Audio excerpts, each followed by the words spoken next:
They called you an angel because it made them comfortable, because it allowed them to explain you without actually understanding you. Because when people don't know where to place something powerful, they soften the label until it feels safe to touch. Angel meant predictable. Angel meant harmless. Angel meant you would keep absorbing, keep forgiving, keep turning pain into patience without ever asking for anything in return. They wrapped that word around you like a compliment, never realizing it was also a cage. They praised your kindness while quietly counting on it. They admired your warmth while leaning into it for cover. They spoke about your goodness the way people speak about resources, something generous, renewable, endlessly available. And for a long time, you let them believe it, not because you were unaware, but because you understood something they didn't. Power doesn't need to announce itself. Power waits, power watches, power learns who is safe and who is reckless enough to mistake mercy for permission. What they never considered is that angels, in every story that matters, are not decorations. They are not fragile. They are not gentle by default. They are watchers, enforcers, carriers of judgment when balance is broken. The calm you carried was never emptiness. It was containment. And containment looks peaceful to people who have never felt what's being held back. They mistook your restraint for lack. They mistook your empathy for compliance. They mistook your patience for weakness. And that miscalculation is the reason their world started to feel unstable the moment you stopped playing the role they assigned you. Not because you became cruel, because you became exact. You were never naive. You were observant. You noticed how people relaxed too much around you, how they said things they wouldn't say to others, how they crossed lines with small justifications, testing reactions, measuring tolerance. You noticed how often apologies came after the damage, not before the decision. You noticed patterns long before you acknowledged them, because acknowledging them would have required a choice. And at that stage, you were still choosing to believe that people could rise if given enough understanding. That belief wasn't foolish. It was generous. And generosity is dangerous when offered without limits to people who see kindness as an opening rather than a gift. They didn't attack you outright. They never do. They eroded, they chipped, they leaned. They borrowed your strength while telling themselves they deserved it. They relied on your stability to avoid building their own. They leaned on your clarity so they wouldn't have to face their confusion. And every time you absorbed the impact quietly, every time you smoothed over conflict, every time you chose peace instead of confrontation, they added another unspoken note to their internal file about you. Always there, always understanding, always available. And with each note, they stepped a little closer to the edge. Here's the part they'll never admit to themselves. Your presence protected them. Your insight corrected trajectories they didn't even know were drifting. Your care softened consequences that would have crushed them otherwise.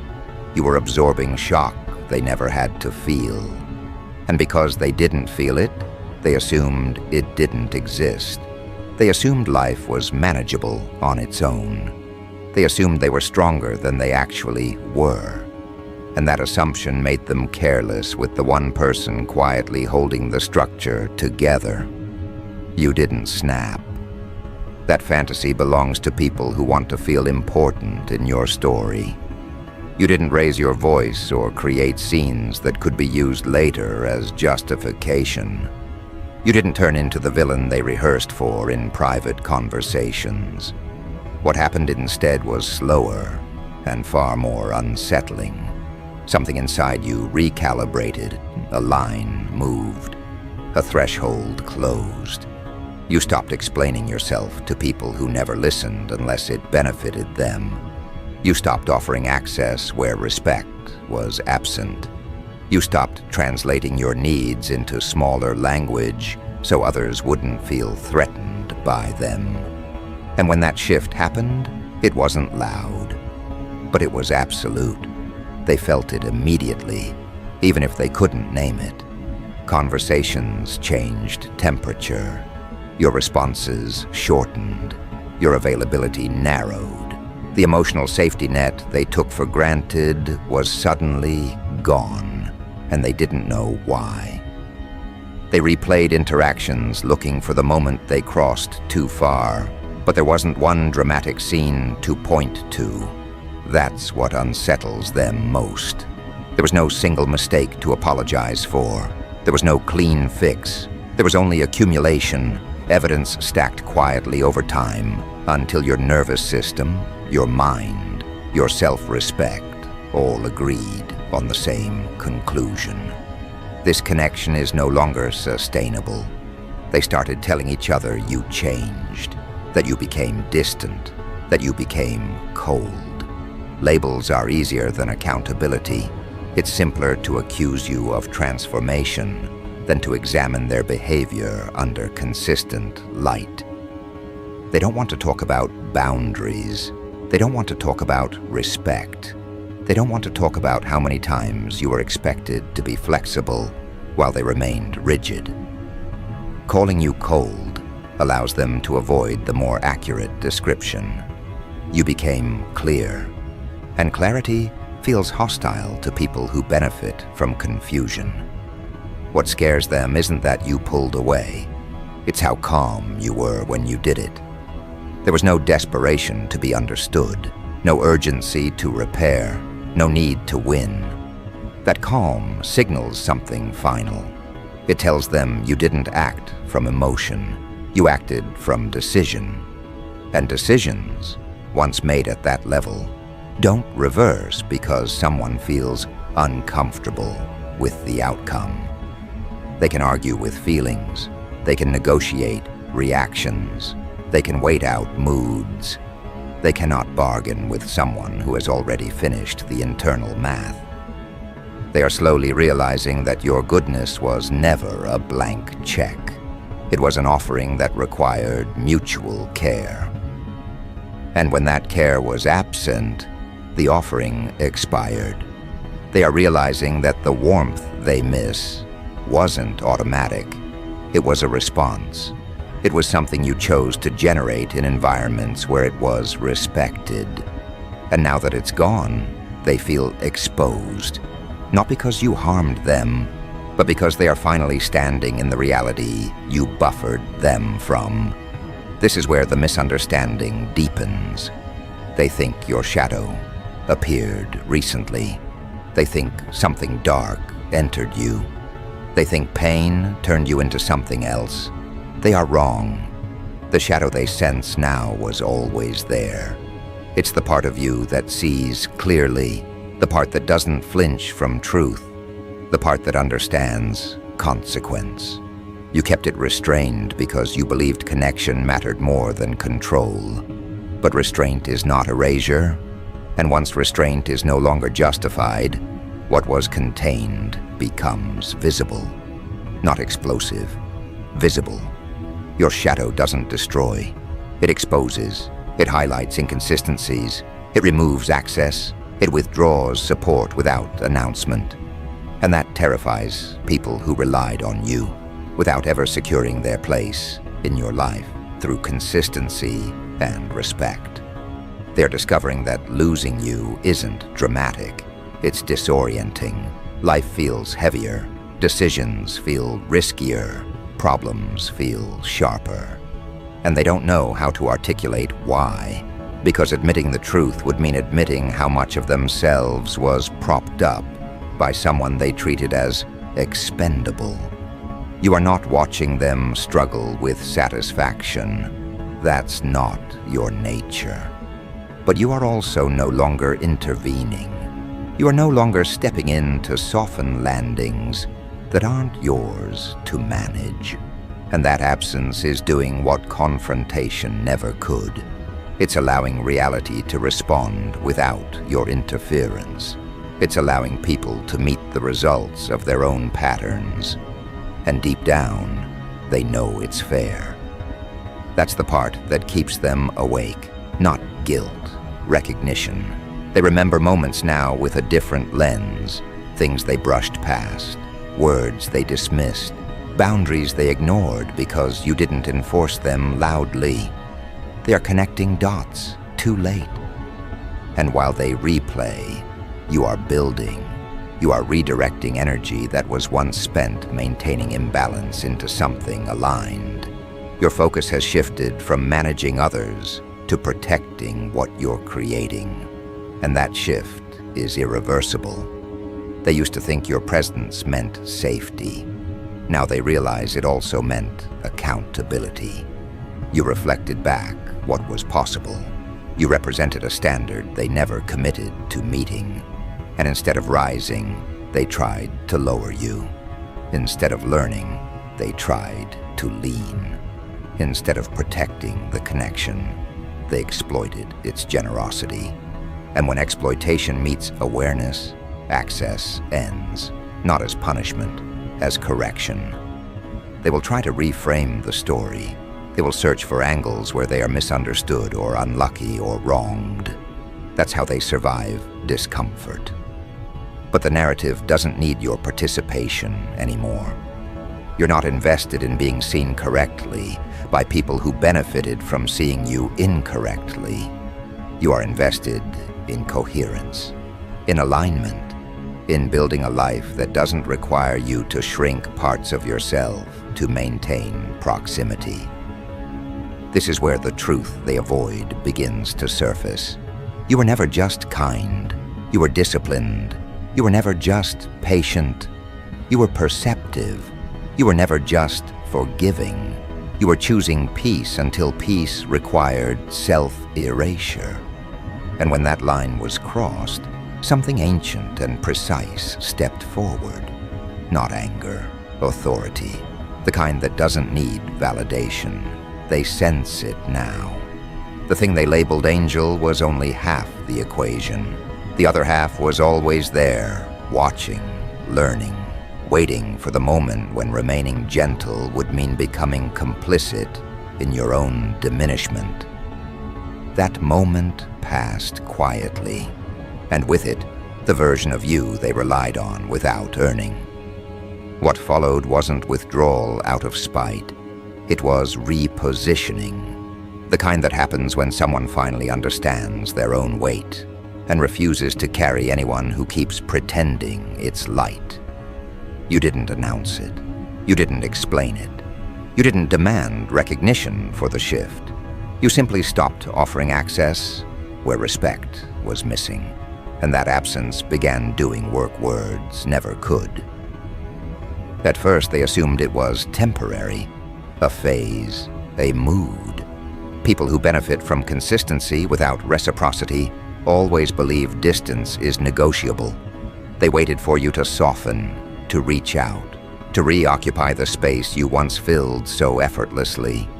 They told themselves you were tired, distracted, busy, anything but done, because accepting that you were finished would require accepting that you reached that point because of them. And that's a weight most people refuse to carry. So they waited. And while they waited, life began to press harder. The problems you used to absorb started landing directly on them. The confusion you once clarified, they stayed unresolved. The emotional support they borrowed freely was no longer available on demand. And slowly, discomfort replaced confidence. They started noticing the difference in how rooms felt without you, not in a dramatic way, in a subtle one. Conversations lost depth. Decisions felt less grounded. Tension lingered longer. They felt exposed without knowing why, because you were never just present. You were regulating energy. You were stabilizing dynamics. You were holding standards quietly by embodying them. And when that embodiment left, what remained had no reference point. People who never built internal structure felt it first. They struggled the most. They reached outward for something to lean on and realized the place you used to stand was empty. This is where the rewriting begins. They look back and start editing memory. They minimize what you gave. They exaggerate what they think you took. They search for moments where they can paint themselves as patient, generous, misunderstood. This isn't malice, it's self-preservation. Their identity depends on not being the kind of person who drains someone like you. So they tell stories that soften edges, that blur responsibility, that make your decision seem sudden rather than cumulative. But those stories don't sit well with them. They don't fully believe their own versions. And that internal friction shows up in restlessness, irritability, distraction. Something is unresolved, and they can feel it. They also start comparing, quietly. They watch how others respond to you now, how your energy is focused, how your presence is deliberate, how you invest differently. And they realize something unsettling. You didn't stop being generous. You became precise. You didn't stop caring.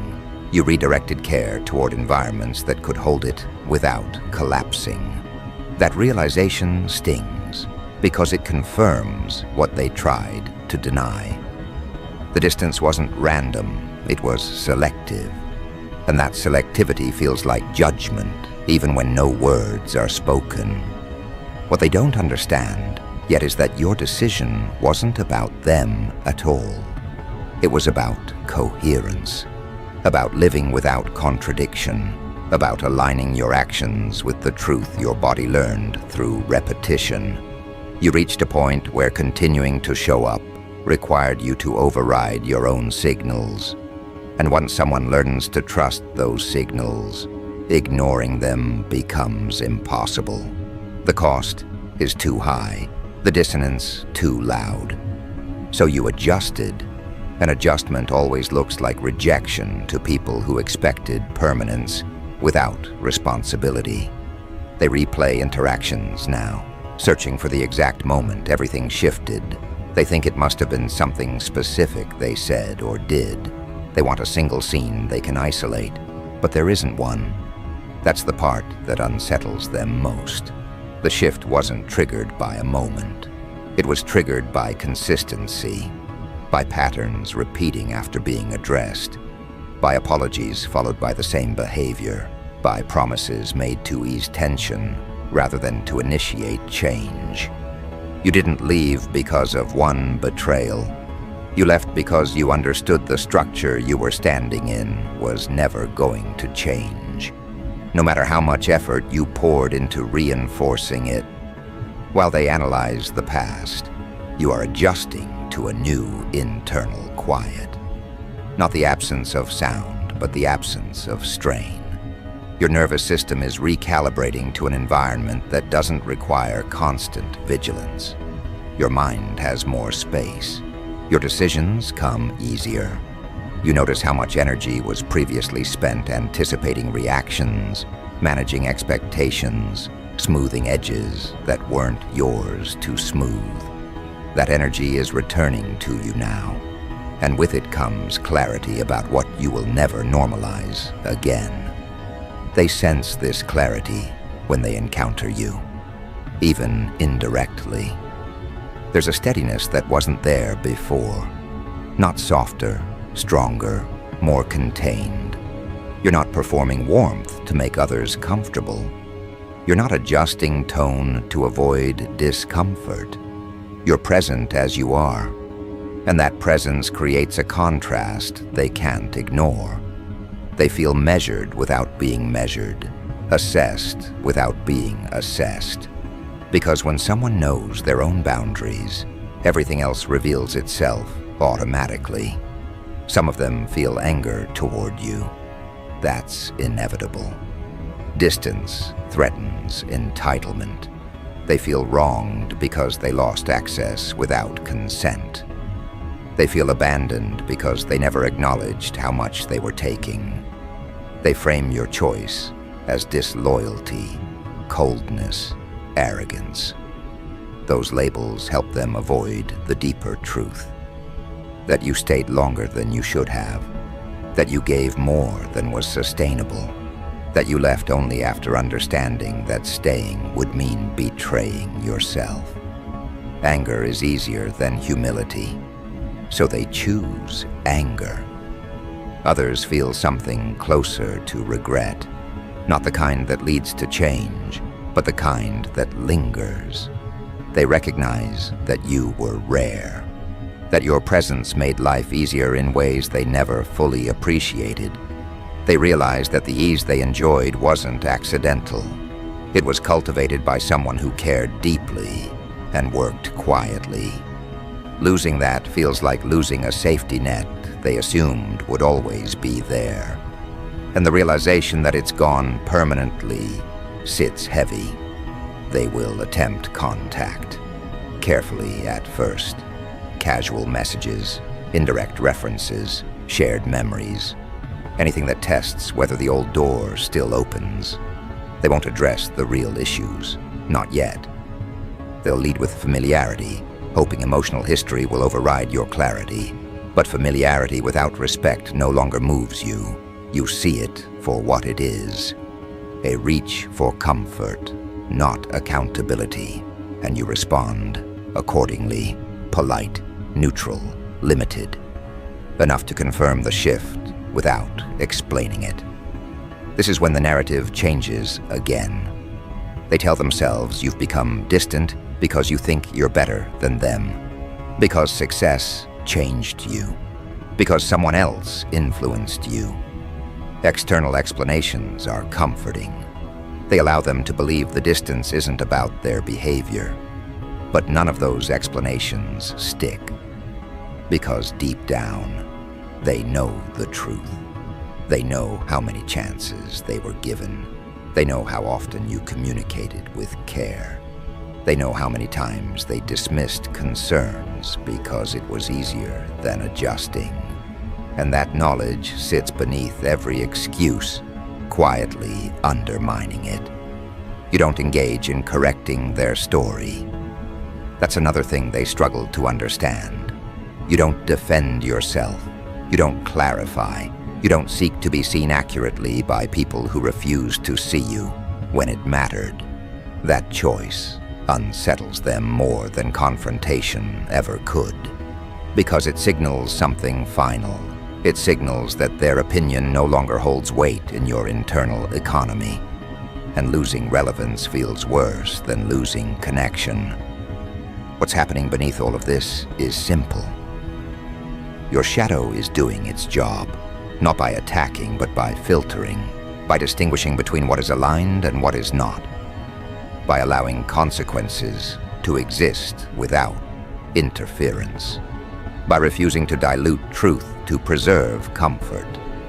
That shadow isn't dark in the way they imagine. It's discerning, it's protective, it's loyal to your well-being in a way your previous self struggled to be. And once that loyalty is established, it doesn't waver. They are learning that access to you was never guaranteed. It was sustained by mutual care. And when that care disappeared on their end, the structure collapsed. They can feel the loss, but they can't undo it. Because undoing it would require becoming someone capable of holding you without exploiting you. And that kind of change doesn't happen in response to loss. It happens in response to truth. A truth they avoided for too long. As time passes, the distance becomes normalized. They stop reaching out as often. Not because they've healed, but because the absence has settled into reality. You become a reference point rather than a presence, someone they think about occasionally, usually when something goes wrong, someone they mention in passing, often with a tone that blends admiration and resentment. you occupy a strange space in their mind, proof of what they had access to once, evidence of what they lost by refusing to grow. Meanwhile, your life continues to organize itself around alignment.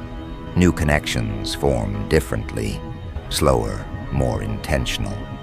You don't rush intimacy, you observe consistency. You notice how people respond to boundaries. You pay attention to whether respect shows up without being requested. And because you're no longer overextending, you have the capacity to notice these things clearly. You're not distracted by the urge to fix or save or carry. You're present. They notice your steadiness from afar, the way you move without explaining, the way you build without broadcasting, the way you no longer seek approval. And that steadiness feels threatening to people who rely on chaos to avoid accountability. They don't know how to approach you anymore. The old scripts don't work.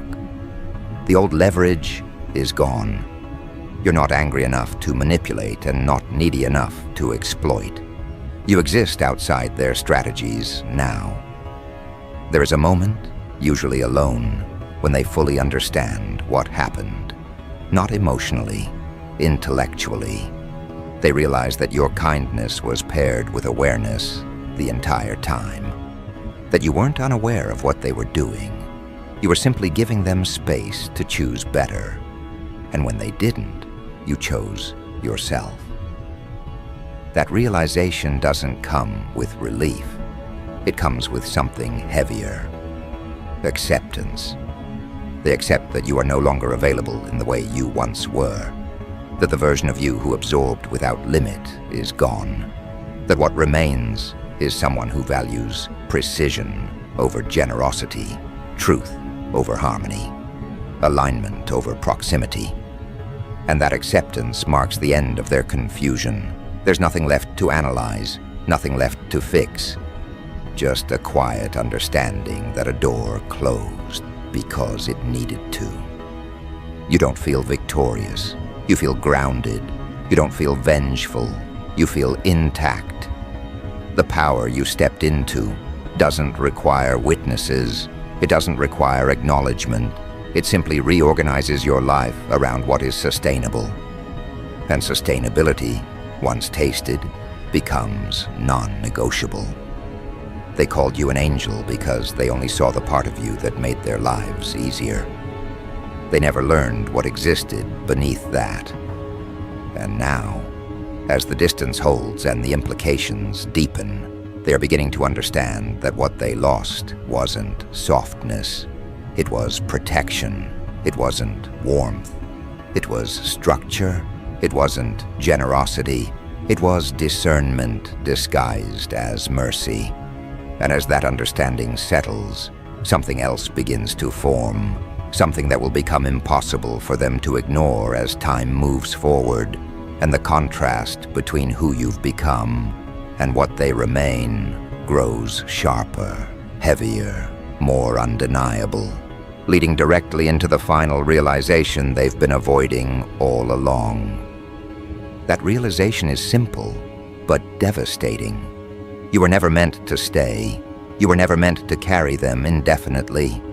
You were the measure they failed to rise to, and now that measure stands outside their reach, unchanged, unmoved, no longer available for comparison or comfort. This is the part where their defenses stop working, where distraction loses effectiveness, where excuses thin out and repetition exposes itself. They begin to feel the full weight of your absence not as loss, but as exposure. Without you present to stabilize as dynamics, they must face themselves without buffer. And many of them don't like what surfaces. They notice how reactive they are, how inconsistent, how quickly they collapse under pressures you once absorbed without acknowledgement. They notice how often conflict escalates without your calming influence, how unresolved issues linger longer, how small problems grow teeth. And somewhere in that recognition, an uncomfortable truth emerges. You weren't just helping, you were holding things together. They remember how easy it felt when you were around, not because life was perfect, but because it was manageable. Because there was someone who listened fully, someone who anticipated needs before they were spoken, someone who responded with care instead of calculation. They thought that ease was normal, that it existed naturally. They didn't realize it was being generated deliberately by someone who understood the cost of neglect and chose to intervene anyway. And now that intervention is gone, and ease doesn't return on its own. They try to replicate what you provided. They look for it in others. They seek new connections, new supports, new arrangements. But it doesn't work the same, because what you offered wasn't a role anyone could step into. It was a function of who you were, of your awareness, of your restraint, of your willingness to remain grounded while others spun. And that combination isn't common. It can't be replaced quickly or cheaply or at all. This is where resentment hardens, not loud resentment, quiet resentment. The kind that turns admiration into bitterness. They don't hate you. They resent what you represent. They resent that you existed at all, because your existence highlighted their shortcomings. They resent that you walked away without collapsing, that you didn't need them the way they needed you, that your life continued to expand while theirs felt increasingly confined. And that resentment feeds a story where you are framed as distant, ungrateful, changed, anything but accurate. But accuracy isn't required anymore. Your life no longer revolves around correcting perception. You understand something now that took time to learn. Being misunderstood by people who benefited from misunderstanding you is not a failure. It's a release. It frees you from the obligation to perform. It frees you from the burden of explanation. It frees you to live in alignment rather than defense. And that freedom is something they can sense even if they can't articulate it. They watch from afar as you move differently, as you choose carefully, as you invest selectively, as you build with intention. There's no urgency in you now, no scramble to prove value, no rush to secure belonging. You know where you stand with yourself. And that internal certainty changes everything. It affects posture, tone, timing. It affects what you tolerate and what you don't. It affects how quickly you disengage when something feels off. You no longer wait for confirmation that harm is coming. You trust recognition. They begin to realize that your shadow was never something to fear. It was something to respect. It was the part of you that noticed patterns early, that saw through inconsistencies, that understood when kindness was being used as leverage rather than appreciated as care. You kept that part restrained because you believed connection deserved patience. But patience without mutual effort becomes self-neglect. And once you recognized that line had been crossed too many times, restraint no longer made sense. What they lost wasn't your kindness. It was your availability. And availability is a privilege, not a guarantee. It's extended when there is reciprocity. It's withdrawn when there is entitlement. You didn't punish them by leaving. You corrected an imbalance.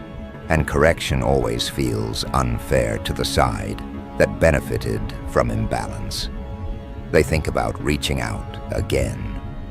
Some of them rehearse messages they never send. Others send them and receive polite distance in return. That distance communicates more than confrontation ever could. It tells them they no longer occupy the position they once did, that whatever they had with you has expired, not because time passed, but because respect didn't deepen. And expiration without drama feels colder than rejection. It leaves no room for negotiation.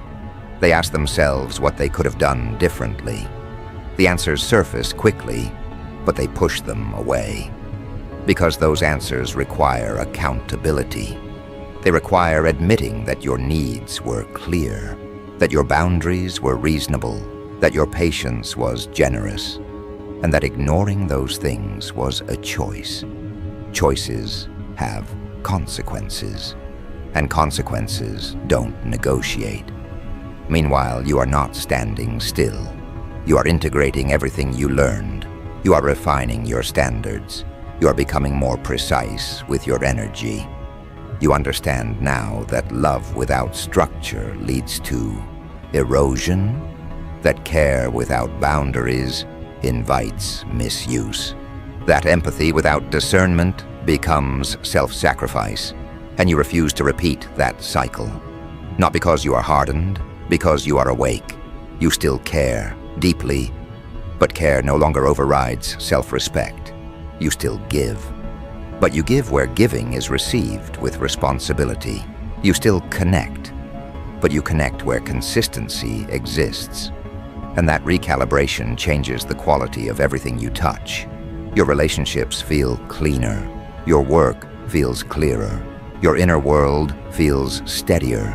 There is less noise, less internal debate, less second-guessing. You move with intention now. They sense that intention when they think of you. They sense that you are no longer accessible in the ways they understood, that they can't rely on history to reopen doors, that nostalgia doesn't carry weight where alignment is absent, and that realization marks the true end of the connection. Not anger, not conflict, acceptance. They accept that you were never meant to stay small enough to accommodate their comfort, that your growth was always going to outpace their willingness to adapt, that the distance was not a betrayal, but an outcome, and that outcome was shaped by choices made repeatedly, often casually, often without reflection. And now those choices have landed. This is the moment where the lesson locks in, where the narrative stabilizes, where they understand that pushing someone like you doesn't result in explosion. It results in removal. And removal is permanent because it is rational. You didn't leave to teach them a lesson. You left because staying was no longer honest. And honesty, once prioritized, doesn't retreat. They may tell stories about you for years. Some will speak of you with admiration, others with resentment. Some will rewrite history to place themselves closer to your light than they ever were. But none of those stories reach you. You are not listening. You are not checking. You are not invested. Your focus has shifted forward toward what you are building, toward who you are becoming, toward environments that meet you with equal presence. You were never meant to be understood by everyone. You were meant to be aligned with yourself. And that alignment has cost you access to people who only valued parts of you. But it has given you something far more valuable: integrity. The ability to stand fully in who you are without fragmentation, without apology, without dilution. They finally understand that calling you an angel was convenient because it erased your complexity. It allowed them to enjoy your care without respecting your power. But power was always there, not loud, not aggressive, quiet, controlled, observant. And when control is paired with clarity, it becomes unshakable. You don't need them to acknowledge this. You don't need closure. You don't need validation. The work is complete. The shift has settled.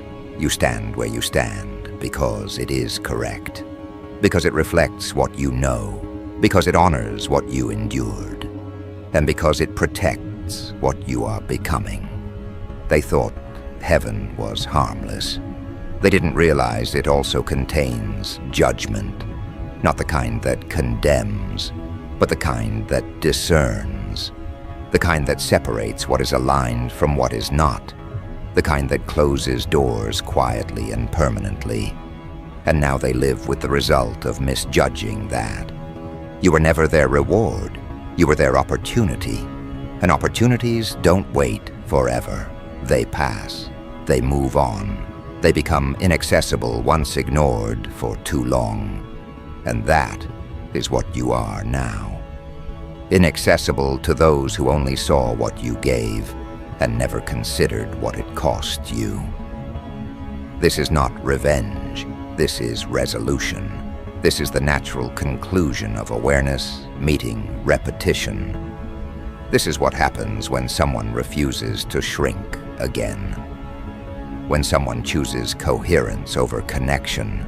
When someone understands that walking away can be the most self-respecting act available. You are not their angel anymore. You are your own authority. And that authority doesn't need permission. It doesn't seek approval. It doesn't linger where it is not valued. It moves forward. It builds. It selects. And it leaves behind those who mistook patience for permanence. They will carry the lesson quietly.